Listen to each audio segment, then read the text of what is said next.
जलौर से खबर है, जहां पूर्व डिप्टी सीएम राजस्थान सचिन पायलट आज पाली के सुरजत के चाडवास गांव पहुंचे, जहां कांग्रेस के निवर्तमान जिलाध्यक्ष चुन्नीलाल चाडवास के पिता के निधन पर शोक सभा में शरीक हुए। पायलट आज चुन्नीलाल चाडवास और उनके परिजनों से मुलाकात कर सांत्वना प्रदान की। पायलट का काफिला सड़क मार्ग द्वारा सुरजत के चाडवास गांव पहुंचा। बड़ी मात्रा में पायलट के साथ रहा काफिला। पाली पहुंचने पर जगह जगह पायलट समर्थकों ने उनका भव्य स्वागत किया। सुरजत भर जार्डन पिपलिया सहित अनेक स्थलों पर सचिन पायलट का भव्य स्वागत किया गया। अपने संबोधन में उन्होंने केंद्र सरकार को हर हालत में कृषि बिल को वापस लेने का आग्रह किया। बिना किसी बिल पर बहस कर केंद्र सरकार ने यह काले कानून लाए जो किसान विरोधी है। पायलट के दौरे को देखते हुए जिला प्रशासन अलर्ट रहा। पुलिस द्वारा व्यापक सुरक्षा के इंतजाम किए गए थे।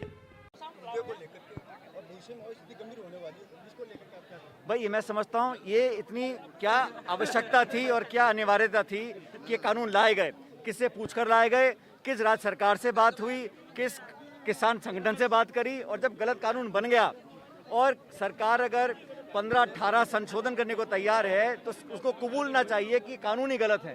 कानून बनाने की जिद जो सरकार की थी उससे पीछे हटकर आम जन की भावना और किसानों के भविष्य को ध्यान रखना चाहिए। ये कानून वापस लेने चाहिए।